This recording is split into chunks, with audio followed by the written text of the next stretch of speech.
Radio. Les Français parlent au français. Les carottes sont cuites. Les carottes sont cuites.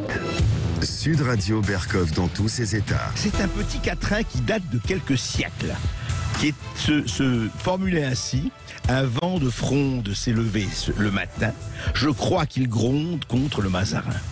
Eh oui, l'époque de Mazarin. Eh ben, quelques siècles plus tard, un vent de fronde se lève un peu partout, mais pas seulement sur Paris ce matin, en Guadeloupe, en Australie, à Rotterdam, en Italie, en Espagne, en Autriche. Qu'est-ce qui se passe?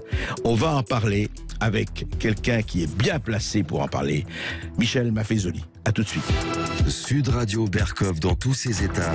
Le fait du jour. Ça ira, ça ira, ça ira. Les aristocrates à l'antenne. Ça ira, ça ira, ça ira. Les aristocrates, on les prendra. La 300 ans qui nous promettent. Oui, la Carmagnole, ça ira, ça ira, ça ira, les chansons 1789. Oui, vous allez me dire, vous sollicitez l'actualité, on n'est pas en révolution, sire. Non, mais on est quand même en révolte. Et on voit très bien ce qui se passe. Regardez, un peu partout, à Guadeloupe, on envoie le CRS, le GIGN. Il y a un problème. Chaos total à Bruxelles après les institutions européennes. Manifestation contre le pass sanitaire a rassemblé plus de 35 000 personnes et ça a dégénéré, incendie et compagnie. Blocage du port de Rotterdam. Vous avez vu que la police a tiré à balles réelles sur des manifestants. Il y a eu 2 morts. Grève générale illimitée en Martinique à partir de lundi. Des milliers de personnes ont manifesté ce week-end à Zagreb, Lisbonne, Linz, Lima, Pérou, Budapest, Japon, Sao Paulo, Copenhague, Francfort, contre quoi? Eh bien, contre le pass sanitaire. Comme par hasard, quand même, est dénominateur commun. Très, très, très étonnant. Alors, qu'est-ce qui se passe exactement? Et j'ai demandé à Michel Maffezoli, honnêtement, qui a écrit très récemment un livre prémonitoire, il en a fait d'autres, des livres prémonitoires, L'ère des soulèvements. Mais en fait, c'est vrai que le premier prétexte, mais il y a évidemment des causes économiques, mais le prétexte et la cause, le pass sanitaire, par exemple, Guadeloupe, les soignants qui refusent de se faire vacciner, il se passe quelque chose. Quoi, Michel Maffezoli? Il se passe en effet quelque chose, cher Berkov. Mais avant de vous répondre, permettez-moi de vous rappeler cette petite phrase de Victor Hugo, qui est très beau. Le plus haut symbole du peuple, c'est le pavé. On lui marche dessus jusqu'à ce qu'il vous tombe sur la tête. Voilà. Et de fait, tout ce que vous venez de nous indiquer, c'est un peu cela. Moi, en 1978, j'avais publié un livre. J'ai publié trop de livres, c'est vraiment un peu trop. Mais il y en a un qui s'appelait La violence totalitaire. Ouais. Et pour moi, c'était ma thèse d'État. Et la violence totalitaire, c'était la violence de l'État. Tout simplement, c'est-à-dire dans le fond, et je parlais à cette époque de l'hygiénisation, on asepsie, l'asepsie de la vie sociale, et que cela entraîne à un moment donné ce type de révolte que l'on voit actuellement, c'est-à-dire quand il y en a assez, il y en a assez. Et de fait, tous les exemples que vous venez d'indiquer, pour moi, je ne veux pas dire que je l'avais prophétisé, mais en tout cas, je l'avais bien indiqué, et en particulier dans l'ère de soulèvement, on voit bien comment, à côté du silence assourdissant des médias actuellement quand même sur ce point, il y a quand même tous ces heureusement quelques-uns réagissent. Voilà, je le pense. Parlez vrai, vous avez raison, j'aime bien Sud Radio et votre émission en particulier, mais à part cela, quand même, soyons clairs, il y a quand même je dis silence assourdissant, c'est-à-dire que on va passer un temps fou pour telle jeune fille qui fait une fugue la semaine dernière, etc. C'est bien d'en parler, mais il est quand même beaucoup plus important de voir un peu cette violence très forte qui est en gestation, et pour moi, qui est la réponse du berger à la bergère. Mais alors, c'est quoi? Est-ce que, en fait, ils peuvent se dire, si je me mets du point de vue des gouvernants, des pouvoirs, ils disent, mais attendez, nous on est là, vaccinez-vous, on est là, c'est pour votre bien, sinon vous allez tous tomber malades, etc., etc. Et vous avez des gens qui disent, passe sanitaire et autres, parce que le passe sanitaire, chacun sait que c'est le cache-nez de la vaccination obligatoire, mais les gens, en fait, il y a beaucoup de gens, en tout cas, qui ne sont pas d'accord. Et ça traduit quoi? Je viens de vous dire, ça traduit à un moment donné une espèce de grande lassitude. Pour moi, j'avais montré à l'époque qu'il y avait la démocratie fonctionne quand il y a un accord entre le pouvoir institué et la puissance instituante, le peuple, ce qui vient du bas. Quand ça marche, ça marche. Actuellement, c'est plus le cas. Comme cela arrive régulièrement pour moi chaque fin d'époque. Vous savez mon dada, moi je considère que la fin de c'est la fin de la modernité, il y a le début de la postmodernité qui émerge. Eh bien, chaque fois qu'il y a cela, la stratégie de la peur ne fonctionne plus. Je vais vous donner un exemple historique. En un temps qui n'était pas négligeable, c'est-à-dire quand le pouvoir était le pouvoir ecclésiastique, la peur, la stratégie de la peur, c'était la peur de l'enfer. Si tu fais pas ceci, tu vas mourir, etc. Tu vas aller en enfer, etc. Voilà, en enfer. Et pour ce fait, on pouvait racheter le fait de ne pas aller en enfer par la fameuse les indulgences. On payait et vous gagnez un mois, un an, etc., etc. Et c'est à ce moment-là qu'il y a eu cette révolte de la Réforme, qui était la révolte contre justement cette stratégie de la peur et des indulgences. Mon hypothèse, c'est une métaphore que je viens de vous donner. Et aujourd'hui, c'est ça. C'est ça, c'est-à-dire que la stratégie de la peur, ça a été la peur de la finitude, la peur de la mort, quelque chose qui nous constitue, un point c'est tout. Zum Tod de Heidegger, vers la mort, on est là, chacun d'entre nous, et que cette stratégie, encore une fois, la peur de la finitude, la sagesse populaire, c'est que ça ne marche plus. Et voilà, à mon sens, pourquoi à un moment donné, vous voyez, c'est la dernière goutte qui fait déborder le vase. Jusqu'au dernier moment, on ne voit pas qu'il y a une saturation, qu'on en a assez de ces discours sécurisants, hygiénisent la tyrannie sanitaire. Et bien, tout d'un coup, ça pète. Voilà, c'est un peu bécassou ce que je dis, mais il faut rester sur des éléments très simples. Michel Maffezoli, c'est récurrent, ça. C'est-à-dire comment il se fait, et c'est vrai que vous avez raison de rappeler un certain nombre de précédents historiques, mais comment il se fait que le pouvoir est aveugle à ça? Ne voit pas qu'en poussant le bouchon toujours plus loin, il suscite ce genre de réaction. Oh ben ça c'est un peu... excusez-moi, chaque fois qu'il y a une fin d'époque, c'est quelque chose de cette sorte. C'est-à-dire que le pouvoir en place continue à rester sur les valeurs établies qui ont fait la modernité. Il est très simple ce pouvoir établi, ces valeurs. Individualisme, rationalisme, progressisme. Voilà le tripode. Le pouvoir en place reste là-dessus. Alors que ce qui est en jeu dans la sagesse populaire, vous savez que je suis attentif, moi, à cette sagesse populaire. Bon, eh bien, c'est plus le jeu, c'est le nous. C'est plus simplement le rationnel, c'est l'émotionnel. Être ensemble. Ce n'est plus simplement demain on rasera gratis, le progressisme, mais vivre au présent. Voyez. Alors du coup, il y a ce décalage entre des élites médiatico-politique, soyons clairs là-dessus, une oligarchie qui reste sur ses valeurs, alors c'est quoi ces valeurs? La muselière, enfin on dit le masque, moi je préfère dire la muselière, ça nous renvoie à des moutons, c'est les fameux gestes barrières, c'est-à-dire ne pas toucher de l'autre, etc.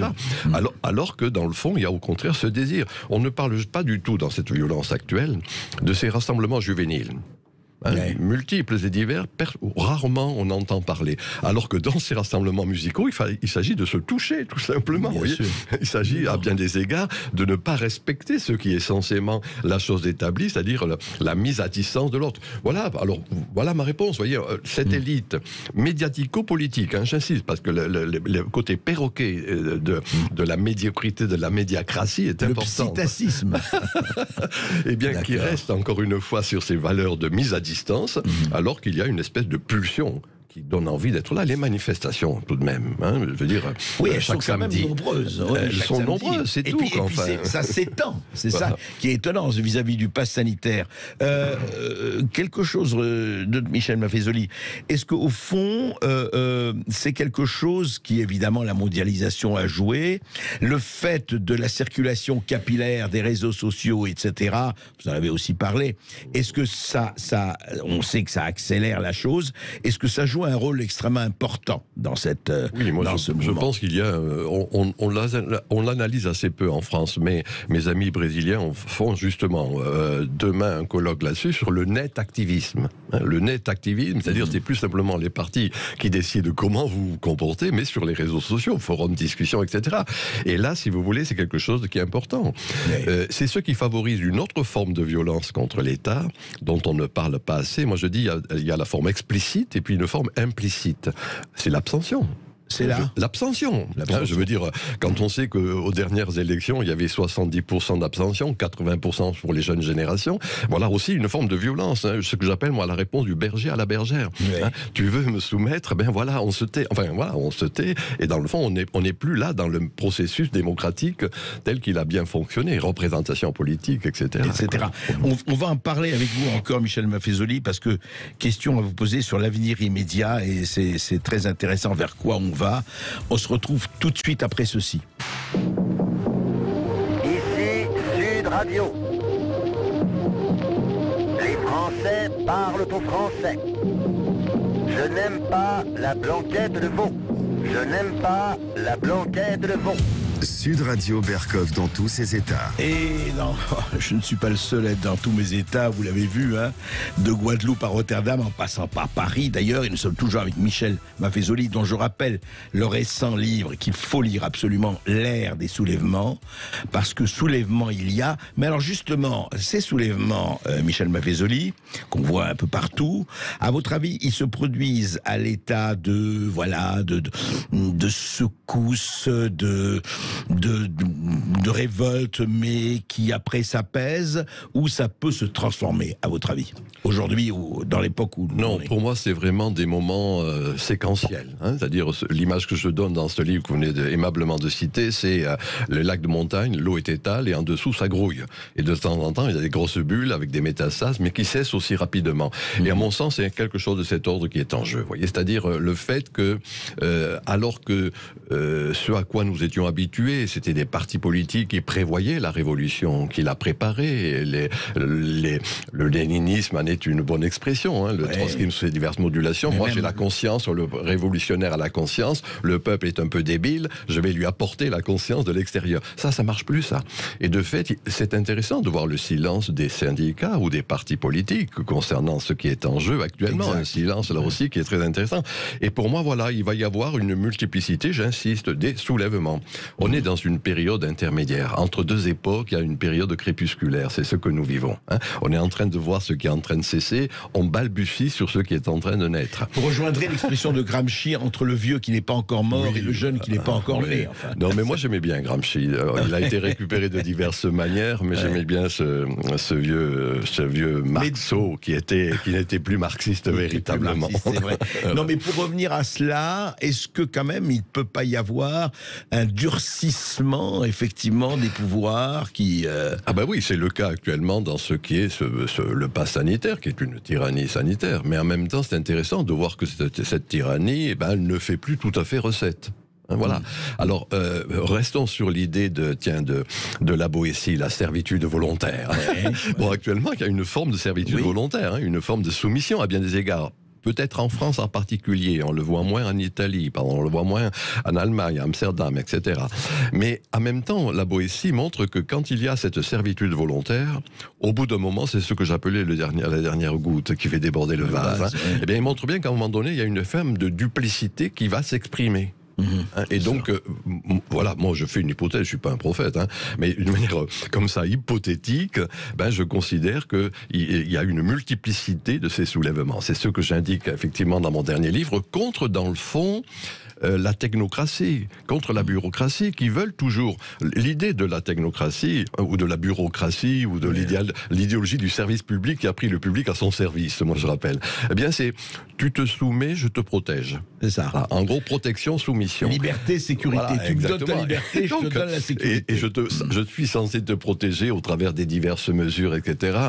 Choquantes quand on sait qu'il y a en France 1637 morts chaque jour. Cancer, obésité, AVC, tutti quanti. Et qu'on nous annonce 31 morts du Covid, parfois 5 morts, 40 morts, qu'est-ce que je veux dire, c'est pas grand-chose. Enfin, c'est embêtant de dire ce que je dis. Moi, j'ai des amis proches qui sont morts. Je vais pas du tout nier le fait que cette maladie n'existe pas. Mais à partir de là, créer cette espèce de côté sanitaire. Vous voyez, moi, mon image, à l'époque, je disais, vous allez créer une société où, dans le fond, aseptisé. Ça va être comme un hôpital où vous rentrez pour vous faire soigner un bras cassé, vous sortez avec une maladie nosocomiale. Et pour moi, les manifestations, c'est le fait qu'il y en a assez. Vous voyez, et que la maladie nosocomiale, on ne la supporte plus. Voilà, c'est une hypothèse, j'insiste bien là-dessus. C'est-à-dire qu'en fait, la perspective de certains, c'est qu'on vous garantit que vous allez mourir guéri. Oui. C'est peut-être pas ce qu'on Moi, je rappelle que la peur de la mort n'empêche pas de mourir, mais empêche de vivre. Voilà ma phrase. Et il faut réfléchir là-dessus, si vous voulez, cette peur de la mort est quelque chose qui est très délétère, mais qui va s'exprimer. Je lisais avant de venir ici une page de René Girard sur la violence et le sacré. Et à côté des diverses formes de violence, il parle d'une violence intestine. C'est les dissensions. Les dissensions. Au sein des familles. Moi, dans mon petit village des Cévennes, je vois tel enfant qui se fait vacciner contre l'opinion de ses parents. Parce que c'est cool, je vais sortir, je pourrais aller au ciné. Et du coup, une vraie distinction. Là, une vraie violence familiale. Il y a des luttes à l'intérieur. Exactement. Il y a une société qui est du coup fracturée à bien des égards, compte tenu du fait que je veux, par en haut, imposer le bien des autres. Et ça, c'est toujours dangereux. Très intéressant. Merci Michel Maffezoli. Merci. Je rappelle votre livre, L'ère des soulèvements. Et on continuera à regarder ça parce que, comme dit l'autre, si la planète s'enflamme, il ne faut pas en vouloir au thermomètre. Jamais. Et vous parliez, Michel Maffezoli, d'une révolte contre la bureaucratie et la technocratie. Eh bien, la technocratie a une certaine idée, c'est la peut-être disparition programmée du cash. On va en parler dans un instant et vous nous appelez au 0826 300 300.